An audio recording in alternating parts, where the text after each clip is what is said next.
உங்க அப்பா வயசுரா எனக்கு. இருந்தாலும் உன் கூட சேர்ந்து ஒன்னா தம் அடிக்கிறேன்னா நம்ம 2 பேரும் ஃப்ரெண்ட்ஸ்ரா. மனசுல எதுவும் வச்சுக்காத. நான் எல்லாத்தையும் மறந்துட்டேன். நீங்க சொன்னதான் கரெக்ட் சார். இந்த ரோப்பை தாண்டி என்னால கண்டிப்பா வாழ முடியாது.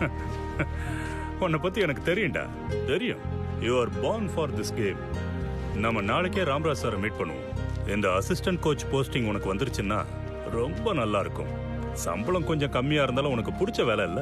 கோச் இல்ல சார், பிளேயர். Play? கரெக்டா தான் கேட்டீங்க சார்.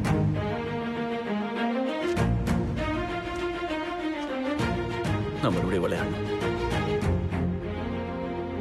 இந்தியன் டீமுக்காக விளையாடணும்.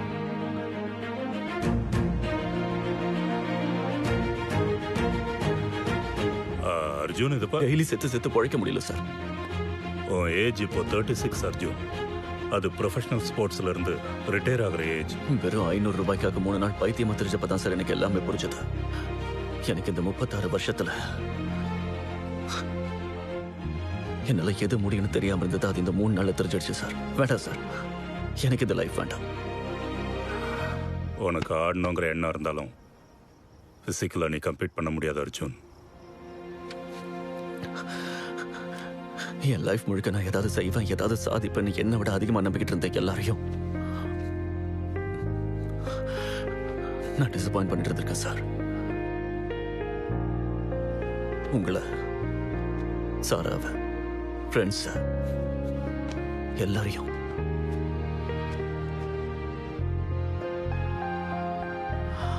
ரொம்ப நாளைக்கு அப்புறம் என் தலை நிமிர்ந்து நான் எப்ப நடந்தேன் தெரியுமா சார்? காலையில மேட்சை முடிச்சுட்டு நான் கிரவுண்டுக்கு வெளியில நடந்து போயிட்டு இருக்கிறப்போ என் பையனை அங்க பார்த்தப்போ அங்க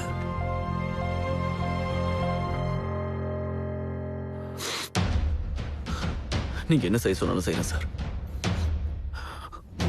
மறுபடியும் என்னால் தலை குனிய முடியாது.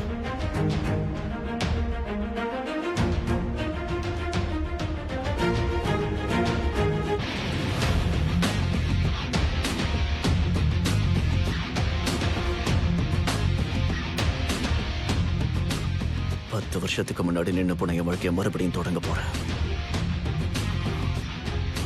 எப்படியாவது இந்தியன் கிரிக்கெட் டீமுக்காக ஆடுவேன்.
சாப்பாடு எடுத்து வைக்கவா?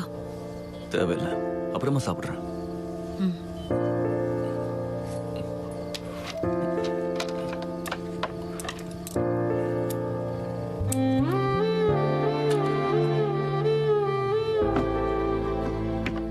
அப்பா, உங்கள்கிட்ட ஒரு விஷயம் சொல்லலாமா? எங்க கோச் ராகுல் கிட்ட இந்தியன் டீமோட ஜெர்சி இருக்கிறதுனால தான் கேப்டன் ஆக்கினாங்கன்னு நான் சொன்னேன்ல. அவன் இப்போ கேப்டன் இல்லை, தூக்கிட்டாங்க. நான் இது வரைக்கும் அந்த ஜெர்சிக்காகத்தான் அவனை கேப்டன் ஆக்கினாங்கன்னு நினச்சிக்கிட்டு இருந்தேன். ஆனால் அது அப்படிலாம் இல்லை. நான் உங்கள்கிட்ட பர்த்டேக்கு ஜெர்சி வேணும்னு கேட்டேன்ல, அதெல்லாம் வேணாம்ப்பா. அதுக்கும் கேப்டன் ஆகிறதுக்கும் எந்த சம்மந்தமும் இல்லைப்பா.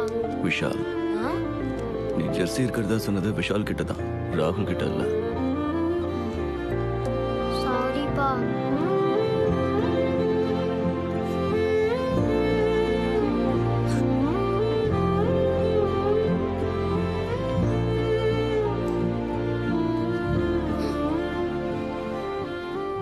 எனக்கும் அம்மாவுக்கும் உன்னால சண்டை வரலப்பா.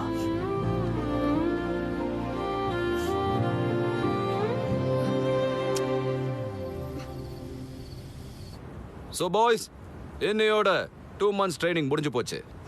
It's time to announce the top 15. இந்த 15ல யார் இருக்காங்கன்னு தெரிஞ்சுக்கிறதுக்கு முன்னாடி நீங்க இன்னும் ஒரு நாள் வெயிட் பண்ண வேண்டியிருக்கும். Before the results, I want to congratulate all the boys for the fantastic job. All the best. Thank you, sir. Thank you, sir. Thank you so much. Thank you. சாயந்தரம் ரிசல்ட்ஸ் அனௌன்ஸ் பண்ண போறாங்களேன்னு டென்ஷனா இருக்கா? உங்களுக்கு கொஞ்சம், ஆனா அதிகமாலாம் இல்லை. Select ஆகலன்னா கூட நீங்க டென்ஷன் ஆக வேணாம் சார். நம்ம திரும்பவும் ட்ரை பண்ணலாம். உன்னை நம்ப சொல்லி நீ என்கிட்டயே சொல்றியா? எனக்குன்னு ஒரு பையன் இருந்திருந்தா கூட அவனை இவ்வளவு தூரம் நம்பியிருக்க மாட்டேன்.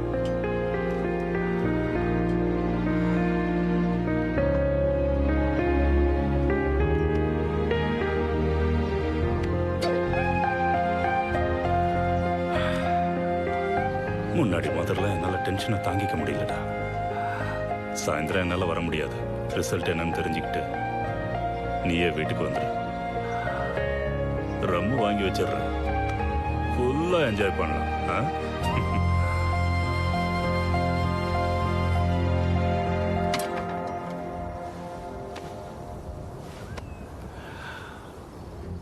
ஒரு விஷயம் ஞாபகத்தில் வச்சுக்க. சாயந்தரம் என்ன நடந்தாலும் I am always proud of you. என் கெரியர்ல நான் பார்த்த பெஸ்ட் கிரிக்கெட்டர் நீ தான். That includes present Indian cricket team.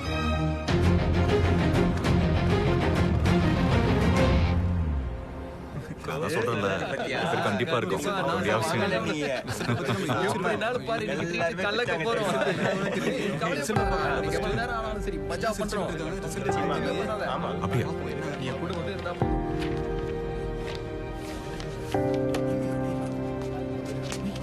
அவசரப்படாதீங்கப்பா.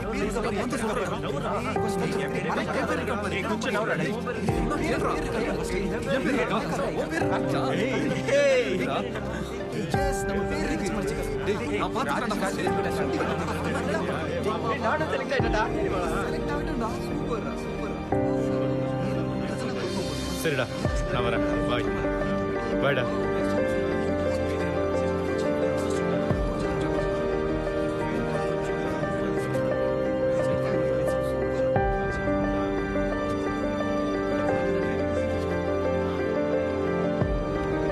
Good job, Arjun.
ஆண்டு கிரிக்கெட் பால் டோர்னமெண்டின் இறுதி போட்டி இதோ இன்னும் சற்று நேரத்தில் துவங்க இருக்கிறது. வெளியூர்ல இருந்தெல்லாம் பல பேர் கூட்டமா வந்துட்டு இருக்காங்க. மெட்ராஸ்ல இருந்து பெரிய பெரிய லீக் பிளேயர்ஸ் எல்லாம் இங்க வர போறாங்க. அதனால வந்துட்டு இருக்கக்கூடிய ரசிகர்கள் அங்கங்கே அமைதியாக உட்கார்ந்து ஒழுக்கம் காத்து இந்த போட்டிக்கு ஒத்துழைப்பு தரணும் அப்படின்னு சொல்லி கேட்டுக்கிறோம். ஜெயண்ட் 11 அணி தான் இந்த முறையும் சாம்பியன் ஆகும்ன்றது எல்லாருடைய எதிர்பார்ப்பாகவும் இருக்குது. அதுதான் நடக்கும் அப்படிங்கறத நாமளும் பார்க்கிறோம். ஆனா அப்படி சும்மா சொல்ல முடியாது. ப்ளூ ஸ்டார் அணியும் சும்மா சொல்லக்கூடாது. ஊர்ல இருந்து வந்த டீம் இந்த முறை ஃபைனல்ஸ் வரைக்கும் வந்திருக்காங்கன்னா அதுவும் ஒரு பெரிய விஷயம் தான்.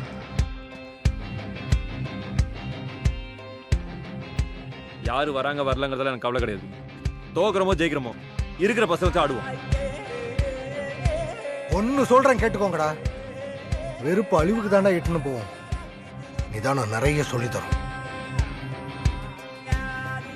ஏய், சேராம இருக்கிறதுக்கு 1000 காரணம் இருக்கலாம். ஆனா சேர்ந்து விளையாடுறதுக்கு ஒரு காரணம் தான். இந்த ஒண்ணு என்னன்னு நீங்க யோசிங்க.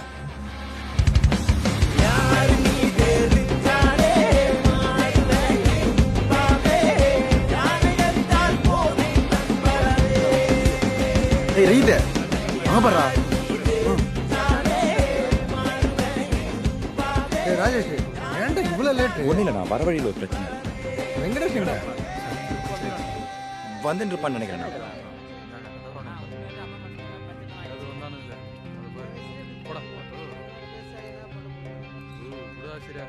ஏய் எல்லாரும் வாங்கடா. இந்த டீம்ல முக்கியமான பிளேயர் நந்தகோபாலன். இவன்ட்ட எல்லா ஷாட்டுமே இருக்கு. இந்தியா டீமுக்கு ஆடினாலும் ஆடுவான். டிரைவு, கட்டு, டிஃபென்ஸு, ஹூக்குன்னு எல்லாமே ஆடுவான். ரெண்டாவது சுனில். இவன் ஆடுறது பார்க்க நல்லாலாம் இருக்காது. ஆனால் இவன் கிரீஸில் நிற்கிற வரைக்கும் ஸ்கோர் போர்டில் ரன் ஏறிக்கிட்டே இருக்கும். அதுக்கப்புறம் காசிம், ஹரி, அபினவ்னு வரிசையாக வந்துக்கிட்டே இருப்பானுங்க. ஆனால் பிரச்சனை அது இல்லை. பிரச்சனை இவனுங்க பவுலிங். இவனுக்கு டீமில் அஸ்வின், ஸ்ரீராமு, பாலான்னு 3 பேர் இருக்கானுங்க. ஒருத்தன் ஸ்விங்ல கிங், ஸ்லிப் வச்சு சொல்லி எடுப்பான். இன்னொருத்தன் யாக்கர் போட்டு ஸ்டிக்கை உடைப்பான்.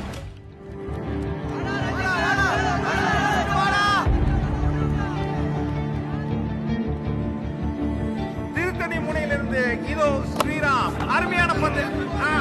என்ன பந்து? உனக்குன்னு ஒரு நேரம் வரும். அந்த நேரத்துக்கோசம் வெயிட் பண்ணு. அதை விட்டுறாத. மீண்டும் ஃபாலுக்கு வந்திருக்கிறது ஜெயண்ட் 11 அணி. ஒரு சிங்கிள். அருமையான ஒரு சிங்கிள் எடுத்திருக்காங்க. மீண்டும் ஒரு சிங்கிள் எடுத்திருக்காங்க. அடுத்த பந்து பாலா. அருமையான பவுன்ஸ். முடியல அவரால.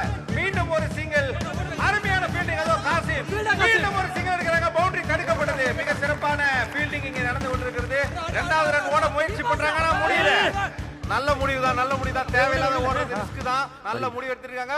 6 பந்தில் 13 ரன்கள் எடுத்தால் வெற்றியை உறுதி செய்ய முக்கியமான ஒரு தருணம். கடைசி ஓவரின் முதல் பந்து.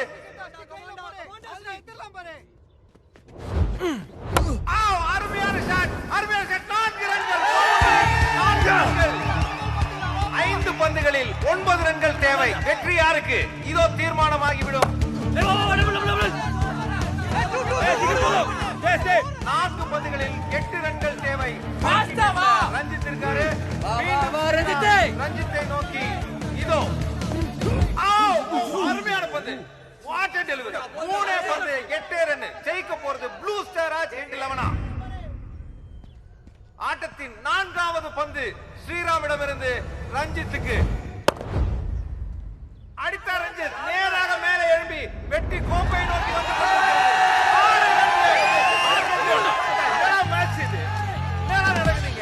ஒவ்வொரு பாலும் ஒவ்வொரு விதமா இருக்குது.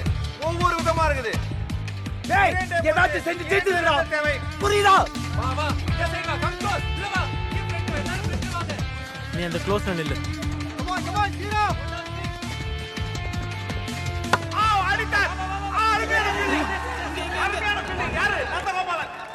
அருமையான வியூகத்தை அமைத்திருந்தார். இனி ஒரே பந்து 2 ரன்கள்.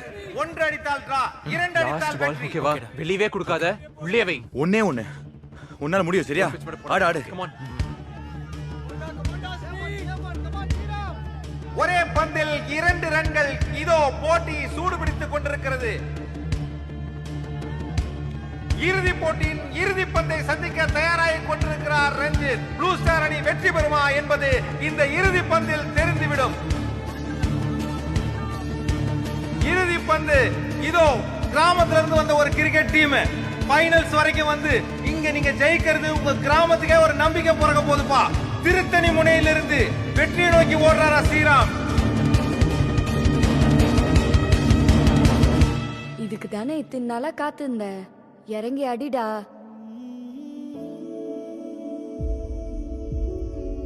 உன் திறமைக்கு உன்னை அள்ளிப்பாங்கடா. போய் ஆடுனேன்னா போ.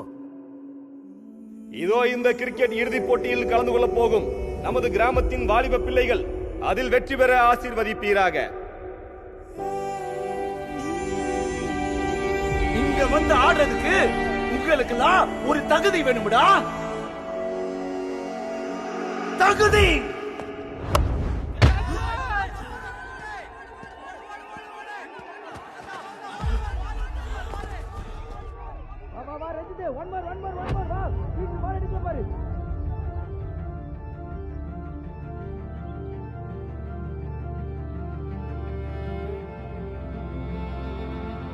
ராஜேஷ், வா வா. ஏய் தூக்குடா தூக்குடா தூக்குடா.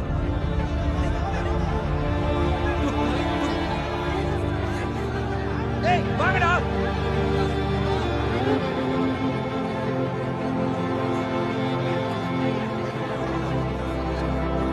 ஏய் தூக்குடா தூக்குடா ராஜேஷ்.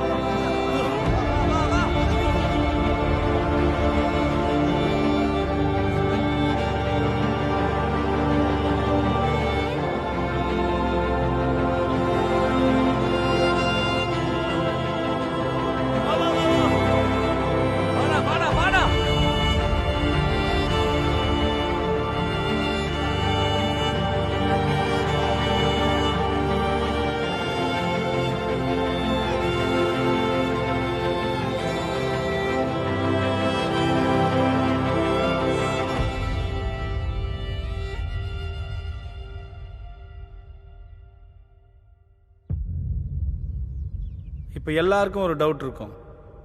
இந்த மேட்ச்சில் ப்ளூ ஸ்டார் ஜெயிச்சாங்களா தோத்தாங்களா?